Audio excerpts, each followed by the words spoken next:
Merci de suivre les programmes de la TFA et bienvenue dans votre émission Tempo Sport. Au menu, la finale de la Coupe du Sénégal, c'était hier au stade Lat Dior de Thiès. Et en plus, la CAN 2023, la CAN féminine bien sûr 2023, qui va débuter le 2 juillet prochain. Et en plus, on va parler de la Bundesliga, le nouveau championnat de Sadio Mané. De retour sur ce plateau de Tempo Sport, aujourd'hui je vous ai apporté, n'est-ce pas, de la bonne humeur sur ce plateau. Je suis avec mon confrère le toujours, Yvonne Aka. Yvonne, bonjour. Bonjour, bonjour et merci de partager ce plateau avec toi sur Tempo Sport. Et bonjour aux téléspectateurs de la Tempo Africa.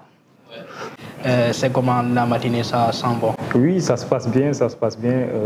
Je me suis réveillé avec hier l'ambiance qu'il y a eu au stade de Thiès avec la victoire du Casa Sport. Oui. Je vais vous poser cette question. Vous avez suivi le match hier et puis vous avez vu, n'est-ce pas, la victoire du Casa. Et puis pour vous, c'est la sensation du favori, je sais pas, c'est le favori qui gagne. Bon, pour moi, je dirais que le Casa Sport a su vraiment maîtriser le match, a su montrer sa suprématie dès la première mi-temps avec les deux premiers buts qui se sont eus. Donc, je dirais que l'erreur que l'autre club a faite, qui est le Lusitana, qui a fait c'est quoi? Le Lusitana est venu directement attaquer le Casa, qui est vraiment l'empereur du championnat. On a bien vu les belles œuvres du Casa Sport. Donc, je pense que c'est l'erreur majeure que cette équipe a faite de venir. En même temps, je pense qu'il ne faut pas cogner sur le Lusitana quand même. Parce que le Lusitana a une moyenne d'âge de 18 ans et demi. On sait que c'est un club quand même qui est un centre de football. Donc tu vas encore me donner raison de dire ce que je vais dire. C'est quoi? Donc, parce que Casa a gagné avec cette expérience qu'il a eue avec son parcours. Donc, c'est juste pour dire que le Casa Sport, ce n'est pas un club d'aujourd'hui. C'est pour juste encore augmenter que le Casa Sport a gagné cette équipe par expérience. Donc, le Casa a laissé le Lusitana dérouler son jeu sur lui et ensuite pour bondir sur le Lusitana. Donc, c'est ce qui s'est passé. Donc, le Lusitana s'est heurté au mur du Casa Sport qui a su vraiment décortiquer cette équipe de Lusitane et qui a pu vraiment gagner son match. Et donc le Casa Sport qui est tenant du titre, n'est-ce pas, de la Coupe du Sénégal qui est 2021, qui retrouve, n'est-ce pas, encore une fois la Coupe du Sénégal version 2022. C'était hier au stade de Lat Dior de Thiès. Il faut rappeler aussi que Génération Foot aussi en senior et du moins Génération Foot en junior, c'est-à-dire les moins de 20 ans plus les moins de 17 ans, ont toutes remporté la Coupe du Sénégal de leur version. C'était aussi ce samedi à Lat Dior de Thiès, donc il faut aussi souligner cela. Et bon, c'est pas, on peut dire que cette année, les centres de formation, notamment Génération Foot et Lusitana, ont fait un beau parcours en Coupe du Sénégal quand même. Oui, ce qui montre vraiment le Sénégal à la bonne pépite. Le Sénégal est vraiment en train de semer quelque chose de bien dans les centres de formation. Donc, parce que même le Lusitana qu'on peut dire, n'a pas démérité hier, mais elle a sorti quand même 3 clubs de Ligue 1. Plus 2 clubs de Ligue 2. Voilà, donc c'est ce qui a été vraiment quelque chose à saluer. Ce sont des exploits à saluer de ce club. Mais aussi, je vais aussi dire le club de Rufisque qui a été en demi-finale aussi, qui est aussi quelque chose, ou bien qui est un club qui est en train de monter, qui est dans une bonne dynamique aussi, il faut le signaler. Mais maintenant, pour dire, le Sénégal est en train de faire un bon travail par rapport à ça. On sait très bien que la Génération Foot, ce n'est pas un petit club. Regarde, toutes les stars actuellement du Sénégal sont sorties de ce club, de ce centre de formation, tant pour moi. Donc, juste pour dire que le Sénégal est vraiment en train d'œuvrer pour un bon football. Donc, cela se fait remarquer avec toutes ces stars qui sont sur la toile, mais également, ça se fait remarquer avec aujourd'hui toutes ces catégories qui sont retrouvées en finale avec la Génération Foot. Oui, justement. Il faut rappeler que le Casa Sport a tenu, n'est-ce pas, a dominé complètement son sujet hier sur le score de 3-0. Un but marqué par... Le premier but a été marqué à la 20e minute par Abdoulaye Seydi. Abdou Seydi du moins. Et c'est Raymond Djemendour, l'homme du match, qui a redoublé l'espoir à la mise à la 40e minute.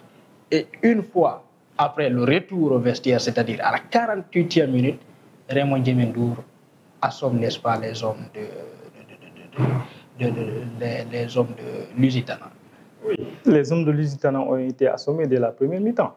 Parce qu'on a vu déjà avec le break qui a été... Mais à votre avis, quand même, le but à la 48e minute, dès le retour des vestiaires, parce que les jeunes avaient quand même de l'espoir. Ils pouvaient imaginer quand ils marquaient un but, ils réduisaient l'écart à 2-1. Il y avait un espoir. Oui, moi je pense que dans un match de football, c'est en premier mi-temps que le match se joue. Donc en premier mi-temps, le Casa Sport a pu mettre le break. Donc je pense qu'en deuxième mi-temps, ils vont juste revenir et finir leur beau travail qu'ils ont pu faire en premier mi-temps. Donc le deuxième but de doublé de Raymond Djemendour, donc c'est quelque chose à saluer. Donc c'est un but qui va tout simplement creuser l'écart. Donc voilà, donc c'est juste pour encore mettre du mal à cette équipe de Lusitana. Et on a vu, n'est-ce pas, un Lamine Diadio un peu fébrile, parfois sur le côté gauche. Parfois il ratait. Est-ce que ça justifiait quand même son remplacement à la seconde mi-temps? Oui, pourquoi pas. Lamine Diédhiou, c'est quelqu'un qui a tout donné dans ce match, qui a tout donné durant la saison.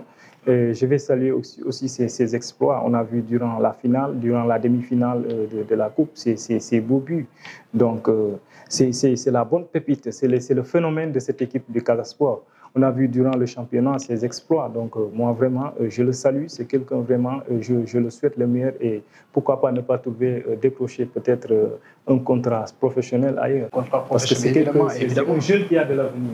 Il a de l'avenir, il mérite quand même une sélection en équipe nationale. Je sais pas, peut-être que ça va se bouger parce que hier, le ministre des Sports, Matarba, était présent donc, au stade Lat Dior de Thiès. Donc, il doit avoir quand même un œil là-dessus. Il peut contacter son élément. Donc, le Casa Sport a empoché les 30 millions de francs CFA comme vainqueur et le Lusitana a remporté les 20 millions. Donc, espérons que ça aille mieux l'année prochaine en Coupe du Sénégal. Oui, bon, moi je dirais pour le Lusitana qui est déjà une équipe qui est en train de se fonder, une équipe qui est en train de monter. Une équipe de jeunes. Voilà, donc je pense que tout ce qu'ils vont gagner comme prime, cela va leur permettre de se reforger pour l'année prochaine et pour redoubler d'efforts. Maintenant, pour le Casa Sport, je vais dire que c'est une équipe qui va vraiment flamber pour l'année prochaine. Donc, tout ce qu'ils ont pu gagner, tout ce qu'ils ont eu à avoir comme trophée, comme gain. Donc, cela va permettre vraiment de renforcer cette équipe de Casa Sport et on va voir l'année prochaine un autre visage du Casa Sport qui va encore surtout en Ligue des champions africaine. Oui, pourquoi pas? Parce que c'est le finaliste, c'est le roi du Sénégal actuellement.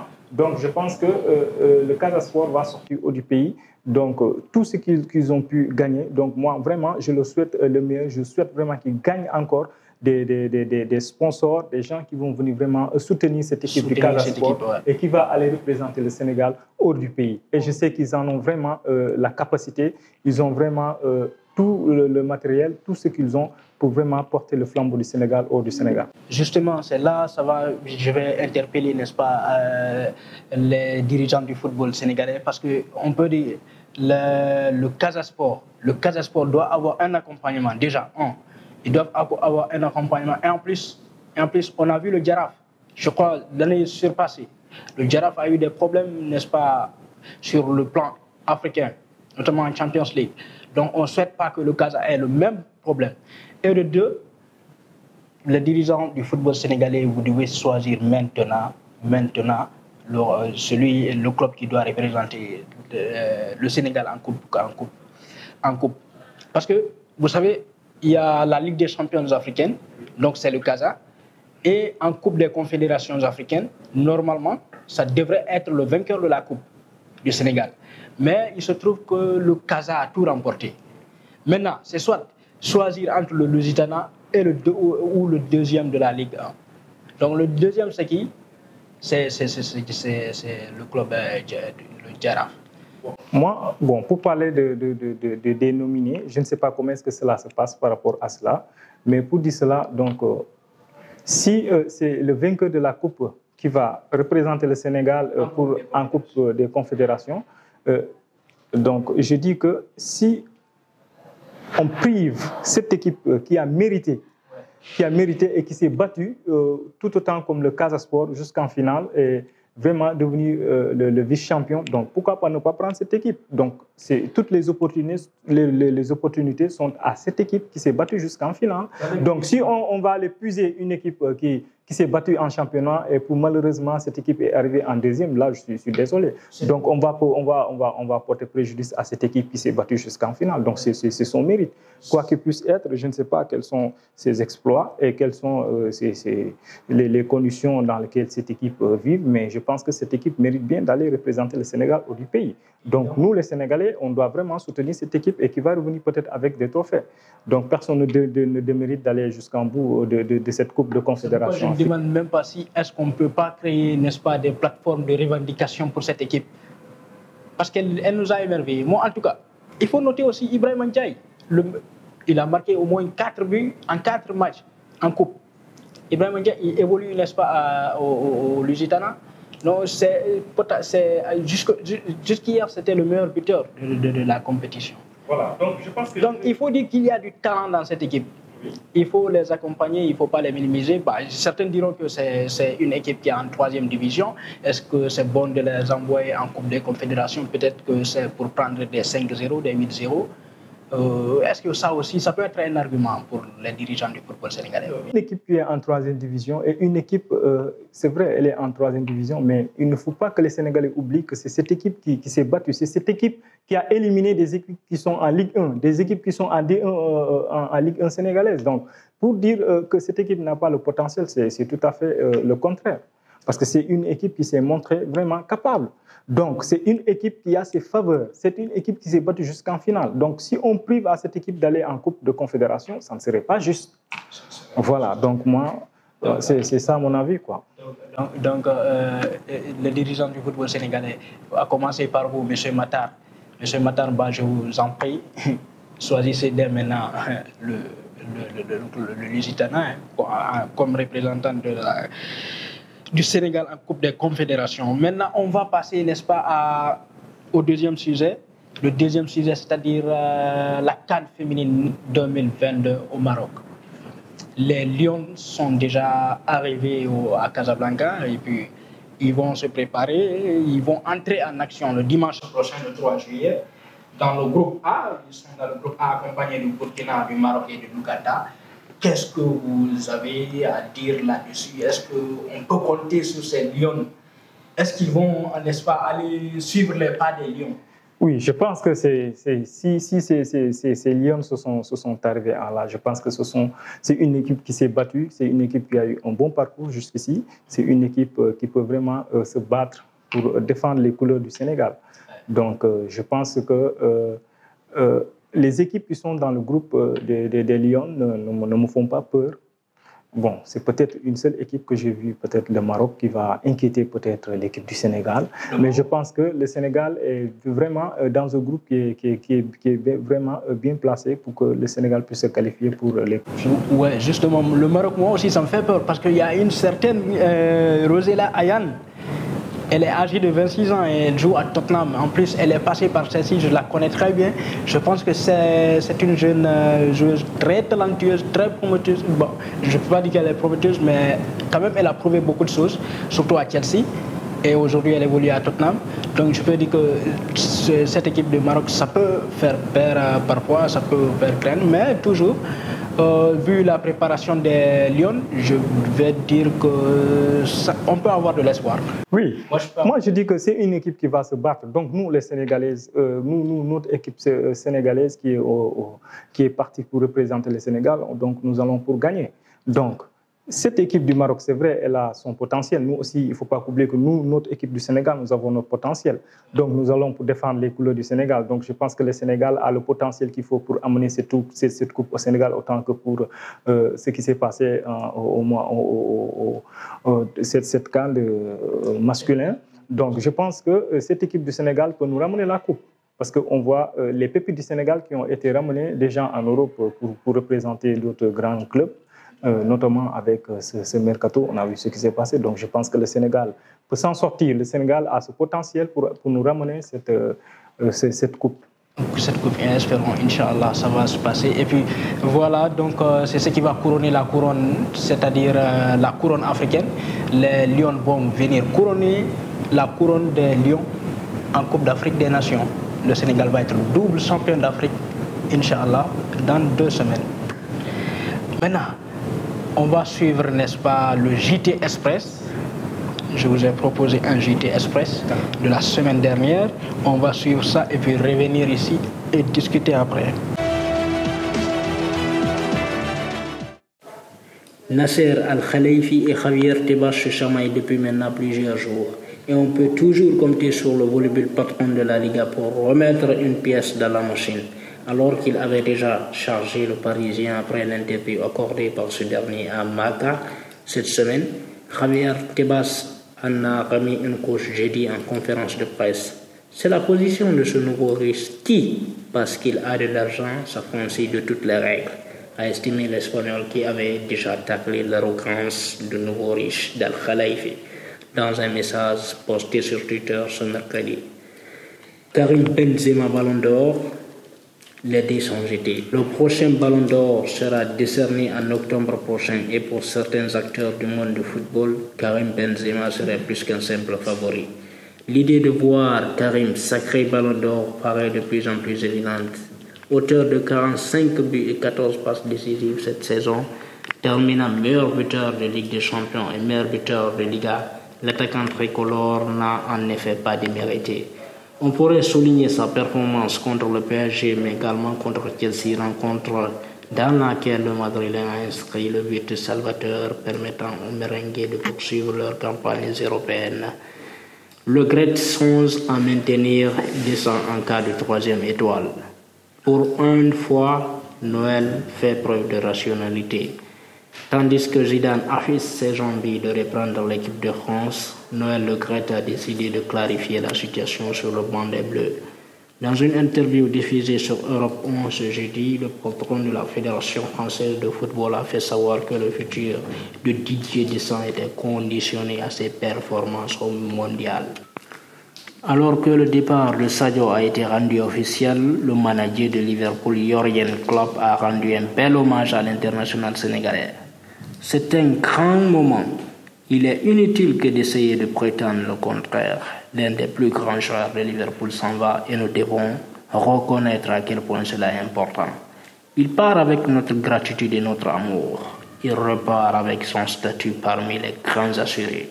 Et oui, il part dans un moment où il est l'un des meilleurs joueurs du football mondial. Peut-on lire dans le communiqué présent sur le site officiel de Liverpool. Cristiano Ronaldo, premier pied dans l'univers des NFT. CR7 a officialisé son contrat de sponsoring avec son partenaire Binance, la plateforme d'échange de crypto-monnaies après Neymar, Lionel Messi et Karim Benzema. C'est donc au tour du quintuple Ballon d'Or de faire son entrée au sein de ce marché virtuel.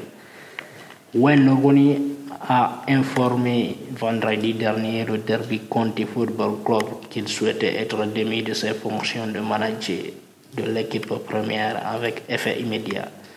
Une décision prise par l'ex-légende de Manchester United après la relégation du club en Ligue 1, 3e division anglaise, un an et demi après son arrivée sur le banc des Rams. Chère Yvonne, vous avez entendu, vous avez vu l'actualité sportive mondiale. Qu'est-ce que vous retenez le plus dans ce JT? Bon, Nasser El-Khelaifi, Javier se chamaille. Ouais. Oui, donc maintenant plusieurs jours où peut compter sur le volume du patron de la Liga pour remettre une pièce dans la machine, c'est ça. Ouais. Donc moi je pense que si deux pros se disputent, je pense qu'ils ont tout le nécessaire, ils ont tout le potentiel dans le club, les managers qui sont là pour vraiment prendre ça en charge et voir comment est-ce que régler la situation dans le club. Ouais. Justement, ce qui fait ça, c'est en fait Javier Tebas, le patron de la Liga espagnole. Qu'est-ce qui lui fâche dans cette affaire? C'est la prolongation de Mbappé au PSG. Il dit que Nasser Al-Khelaifi n'a pas tout dévoilé sur le nouveau contrat de Mbappé. Il dit que c'est de l'argent qu'il a proposé à Mbappé pour que Mbappé se prolonge son contrat au PSG, chose que le patron du PSG rétorque. Donc voilà pourquoi Javier Tebas est fâché contre le patron du Paris Saint-Germain. Moi, je pense que si un patron de club essaie de prolonger un joueur, c'est parce que non seulement par le potentiel qu'il a, mais aussi le joueur aussi a ses intérêts. Donc, si le joueur aussi a ses intérêts, mais parfois il y a cette question de fair play financier qui est là, qu'il ne faut pas contourner. Donc il ne faut pas contourner ça. Il y a un fair play financier qui est là, donc il ne faut pas contourner. C'est vrai qu'il y a un fair play financier, il y a des règlements qui sont là, qui ont été institués pour cela.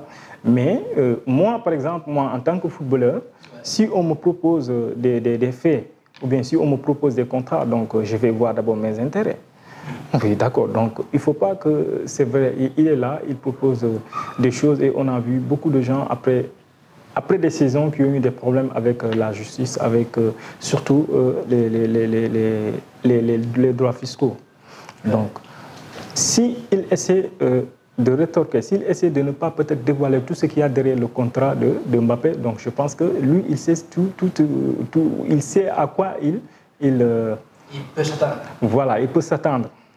Donc c'est pourquoi il est quelquefois nécessaire que ces gens-là puissent se mettre un manteau pour leurs joueurs ou bien pour leur club. Justement. Et en plus, on voit Cristiano Ronaldo qui entre dans les NFT. Il officialise un partenariat avec la plateforme d'échange de crypto-monnaies qui est Binance, une plateforme très développée. Est-ce que on peut dire qu'il a suivi les pas de Neymar, de Messi? Non. Bon, moi je pense que les footballeurs ont une image. Donc, quelqu'un qui est dans un milieu, je pense que tu as quelque chose à vendre. Si tu ne vas pas ton image, tu vas entrer dans le business. Donc, qui parle de Cristiano, on sait très bien qui est Cristiano. Donc, il a eu beaucoup de partenariats dans le monde. Il a eu beaucoup de partenariats avec certaines entreprises. Donc... Mais celui-là, ça peut étonner parce que il signe un partenariat avec une plateforme d'échange de crypto-monnaies pendant que les crypto-monnaies connaissent une faillite actuellement ces derniers temps. Oui, c'est pour cela que je dis, donc, ils ont une image. Une image. Voilà, donc je pense que tous ceux qui ont ces plateformes de crypto-monnaies, ils pensent peut-être, si jamais on prenait une star de telle renommée, par exemple, si on le met sur notre business, on va essayer peut-être de faire renaître ce business, de faire renaître cet échange. Donc on ne sait jamais. Donc moi, pour cette question, peut-être que je ne suis pas bien placé pour répondre à ça, mais c'est de cette manière-là que je veux... Voilà. Donc Cristiano a une image à vendre. Donc si Cristiano vend son image, je pense que ça peut jouer peut-être sur le marketing de cette société. Effectivement. En plus, Binance pourrait se relancer peut-être. Mais cette question maintenant de Jürgen Klopp. Je pense que c'est le minimum que Jürgen Klopp puisse faire pour Sadio Mané. Donc Sadio Mané était là dans son club, donc je pense qu'il a eu beaucoup de choses qu'il a fait dans ce club. On le reconnaît exactement. Donc aujourd'hui, si Salah est ce qu'il est devenu aujourd'hui, je pense que Sadio Mané lui a beaucoup servi sur son assiette, ou bien dans son assiette. Donc Sadio Mané, c'est quelqu'un d'influent. On a vu ces derniers jours dans le club, comment est-ce qu'il a joué au moment au jour de la finale de la Ligue des Champions. On a vu ces derniers matchs dans ce club, surtout au retour de la CAN. Comment est-ce que Sadio Mané a pu prendre ses responsabilités dans le jeu du football. Il a été pivottant. Voilà, il a été vraiment très exorbitant, il a été très, très explosif dans le jeu de Liverpool. Voilà, donc je pense que Klopp ne peut faire que remercier Sadio Mané, ne peut vraiment pas vraiment chanter les louanges de Sadio Mané, d'autant plus qu'il sait très bien quelles sont les qualités, quel est le potentiel de ce footballeur sénégalais qui est vraiment au Bayern aujourd'hui. Et donc moi, tout ce que j'ai fait, c'est vraiment lui souhaiter le meilleur au Bayern. Je pense qu'il peut faire encore mieux au Bayern qu'à Liverpool. Ouais. Sadio, tenez-vous bien, il a officialisé son numéro au Bayern Munich, c'est le 17. Il a choisi un nouveau numéro, le 17. Donc ça doit faire penser à des choses. Il décide, n'est-ce pas, carrément de revenir à zéro parce qu'il n'avait jamais joué avec ce 17. Oui. Bon, je pense qu'il y a eu beaucoup de polémiques sur ce numéro, surtout le numéro 10 qu'il avait à Liverpool. Donc, je pense que même le papa du portant actuellement de ce numéro en a même parlé. Voilà, donc je pense que Sadio a pris ses responsabilités, dire, puisqu'il a trouvé quelqu'un vraiment qui a mis ce numéro dans le club, lui, qu'est-ce qu'il souhaite, c'est quoi? Mettre un nouveau numéro, que tu sais, personne n'a mis ça actuellement dans le club. Et lui, il va écrire son histoire avec ce numéro 17 qu'il va mettre dans le club. Comme quoi, Sadio continue toujours à son humilité parfaite. Oui, bien sûr. Wow. Bon, vous savez que c'est un peu gênant de trouver quelqu'un qui a déjà mis le numéro 10 dans le club et lui retirer comme quoi Sadio est la nouvelle star du club et qu'on lui donne le maillot. Je pense que c'est pas propice, c'est gênant quand même, c'est lésant. Voilà. Donc je pense qu'il est toujours quelqu'un de fair play, quelqu'un d'humilité. Vraiment, je salue ces actes qu'il pose. Vraiment, c'est à saluer. Ouais, moralement c'est gênant, mais bon, cela n'exclut pas, n'est-ce pas, au Bayern Munich quand même de lui offrir quand même un salaire assez mirobolant, hein, parce que le salaire a fuité, on dit que c'est 19,8 millions d'euros, hors bonus. Ça c'est son salaire brut sur la saison. Donc si on compte les bonus, ça peut avoisiner les 25 millions d'euros la saison. Oui, vu ces statistiques, vu ses exploits, moi je pense que Sadio Mané mérite même mieux que ça.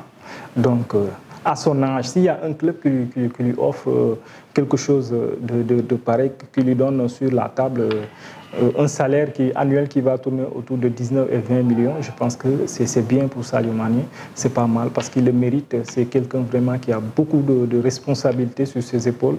Voilà, donc je pense que ça lui ferait du bien avec tous les projets qu'il a ou bien qu'il a devant lui, donc je pense que ça lui ferait du bien. Ça me fera aussi du bien. Le 13 juillet prochain, c'est la nomination des 30 ballons d'or. On dévoile la liste des 30 nominés au ballon d'or. Et en octobre prochain, c'est la 66e cérémonie du ballon d'or. Karim Benzema est pressenti ballon d'or 2022. Est-ce logique à votre avis? Bon, je pense qu'il le mérite très bien. Parce que Karim Benzema, cette année, il a fait beaucoup d'exploits que nous devons vraiment applaudir. Parce que dans le club, on a vu qu'il est le meilleur buteur dans son club. Il est le meilleur buteur de la Liga. Il a pris le championnat de la Liga. Donc, il est champion de la Liga. Donc, sans compter les statistiques, les passes décisives, les buts, il en a mis plus que tout le monde. Plus que les meilleurs joueurs dans les championnats. Donc, lui donner le ballon d'or, je pense que cela lui est légitime. Donc vraiment qu'on ne lui refuse pas. Bon, c'est vrai que Sadio Mané était dans la course et il n'a pas démérité. Oui, pourquoi pas? Parce que moi, je supporte Sadio Mané, je suis sénégalais autant que Sadio Mané. Donc si Sadio Mané prenait le ballon d'or, je disais d'accord, pourquoi pas. Mais priver le ballon d'or à Karim Benzema, donc ça, je ne sais pas. Mais c'est injuste. Voilà, donc parce que Karim Benzema a eu les devants devant Sadio Mané parce qu'il l'a battu à la finale de la Ligue des Champions. Donc je pense que si Sadio Mané l'avait battu, donc on allait un peu voir peut-être, on va revenir sur les performances dans les équipes nationales qu'on va voir. Peut-être cela pourrait propulser un peu les statistiques de Sadio Mané et qui pourrait peut-être nous faire espérer encore au Ballon d'Or. Ouais, donc d'ici là, j'ai envie d'ajouter et de dire que vraiment Karim Benzema mérite son Ballon d'Or. Il le mérite amplement. Ça, il ne faut même pas le discuter. Alors, dernier sujet pour clore, la Bundesliga. Cette Bundesliga qui a été professionnalisée en 1963, qui connaît 18 clubs tout le temps. Il y a 18 clubs qui compétissent, 2 qui redescendent. Cette année, on a revu le club historique Werder de Brême et Schalke 04 revenir en Bundesliga. Ils étaient en deuxième division. Ils sont revenus, ces 2 clubs. Comment est-ce que vous voyez cette Bundesliga avec l'arrivée de ces 2 grands clubs, 2 clubs historiques de l'Allemagne et l'arrivée aussi de Sadio Mané en provenance de Liverpool? Bon, déjà, quand tu était là l'année dernière, la saison dernière, bon, avant l'avant-saison dernière. Donc, ce qui veut dire que c'est une équipe qui était descendue avant la saison dernière. Donc, ce sont des équipes qui descendent et redeviennent. Donc, Werder Bremen, c'est une équipe qui est habituée à cette Bundesliga. Elle a donc, 4 titres. Voilà, donc chaque championnat que vous voyez, il y a des histoires qui sont dans chaque championnat. Donc, dans les équipes en Allemagne, il y a ce qu'on appelle des bêtes noires. Il y a des équipes qui reçoivent une équipe chez l'autre, une équipe qui ne bat jamais telle équipe chez l'autre, ou bien une équipe qui a du mal à battre telle équipe. Donc je pense que cette histoire-là, on la connaît en Allemagne. Donc je pense que Werder Bremen est une équipe vraiment qui cause beaucoup de mal à beaucoup d'équipes. Voilà, on connaît. Surtout le Bayern Munich. Voilà, on connaît. Voilà.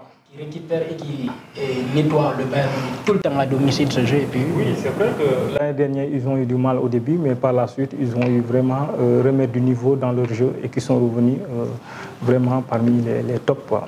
Et puis moi je pense qu'il est temps que, même si certains diront que Sadio Mané est là, il faut que le Bayern continue à gagner. Moi je pense que les clubs allemands, ils ont intérêt à reprendre le contrôle de la Bundesliga. Parce que pour moi, le Bayern Munich a trop contrôlé la Bundesliga.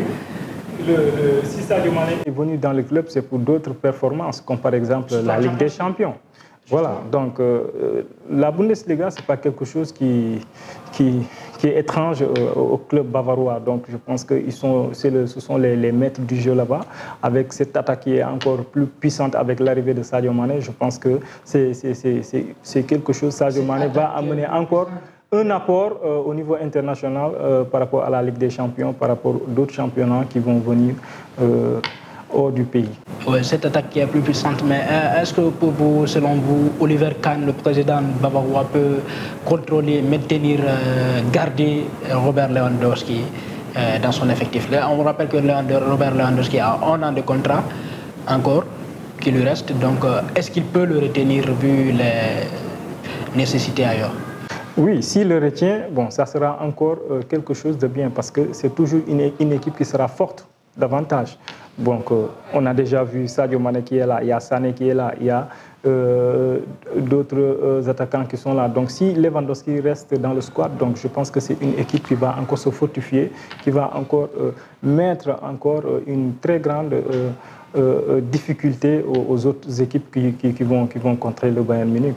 Donc maintenant, tout dépend maintenant des désirs, tout dépend maintenant de la carrière. Tu sais, chacun voudrait tracer son histoire. Maintenant, tout dépend de ce que lui-même, Lewandowski, voudrait dans le futur de sa carrière. Donc, je pense qu'il a vraiment des désirs. Il a un désir peut-être d'aller voir d'autres challenges dans d'autres clubs comme le Barça. Ouais, il a déjà exprimé son choix de partir. Voilà, donc il a été annoncé au Barça. Donc, je ne sais pas si ce sont des rumeurs qui vont se tenir. Qui s'est opposé. Il dit que son joueur a 1 an de contrat qu'il doit honorer. Donc, il n'a pas à se démerder là-dessus. Donc, bon, moi, je pense que ce sont les propos qui se disent haut. Parce que tout ce qu'il y a dans les coulisses, ça ne sort pas. Donc, c'est ce qu'on nous avait dit avec Sadio Mané. Sadio Mané a encore 1 an à honorer dans le club de Liverpool. Maintenant, tout ce qui va être débattu, tout ce qui va être négocié entre les deux clubs, on ne le sait pas. Donc, si tout cela s'avère bien être possible, donc je pense que Lewandowski pourrait partir. Donc, bon, s'il part, il y a d'autres attaquants qui sont là, qui sont vraiment capables, qui sont capables de défendre les clubs du club de Bayern.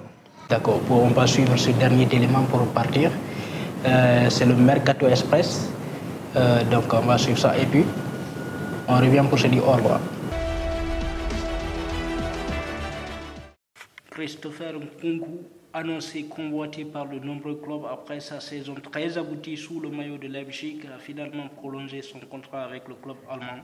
Une prolongation de 2 ans jusqu'en 2026 qui semble garantir un avenir à plus long terme pour l'attaquant des Bleus. Sauf que la réalité est en fait différente. Selon le journaliste Fabrizio Romano, le nouveau contrat de Nkunku est en effet assorti d'une clause libératoire qui va tout changer pour son futur. 60 millions d'euros, voilà le prix qui serait fixé dans son nouveau contrat pour le permettre de s'envoler vers d'autres cieux. Une clause qui serait uniquement valable à partir de l'été prochain, ce qui va forcément multiplier les convoitises de tous les grands clubs européens en vue de l'été 2023. Un latéral gauche à 35 millions arrive chez les Citizens. Et oui, après Erling Haaland, Manchester City a prévu de se renforcer sur toutes les lignes pour essayer enfin de remporter la Ligue des Champions. Alors que le joueur de Leeds, Calvin Phillips, devrait prochainement s'engager au milieu de terrain, les Citizens ont trouvé leur bonheur pour le poste de latéral gauche. Selon le journaliste britannique Peter O'Rourke, l'ancien joueur de Getafe Cucurella devrait débarquer à Manchester City contre un chèque d'environ 35 millions d'euros, rajoute le quotidien AS. Avec l'arrivée de Marc Cucurella, Joao Cancelo pourrait donc jouer à son vrai poste. Bayer Leverkusen sécurise le phénomène Florian Wirtz. Victime d'une rupture de ligament croisé antérieur du genou gauche en octobre dernier, Florian Wirtz conserve quand même la confiance des dirigeants du Bayer Leverkusen. Ces derniers ont en effet décidé de le prolonger jusqu'en 2027. Devenu international allemand à seulement 18 ans, le milieu offensif formé à Cologne est l'un des plus grands espoirs de la Mannschaft. Eh bien voilà, c'est le Mercato Express. Mais on va clore pour partir parce que la télé aussi, c'est de l'heure aussi. Donc on n'a pas assez de temps pour décortiquer les petits trucs sur le Mercato. Donc on va clore et partir. Votre dernier mot? Bon, moi, je remercie à tous les téléspectateurs de la Time for Africa. Et vraiment, ça fait plaisir de partager avec vous ce plateau. Je pense qu'on va revenir et on va... Ça, c'est sûr. On va revenir décortiquer des choses sur ce plateau. Donc, j'ai très bien aimé. Et merci à tous les téléspectateurs. Merci à vous. Merci de suivre les programmes de la Time for Africa. Et on se dit à la semaine prochaine en compagnie de notre ami Yvonne Aka.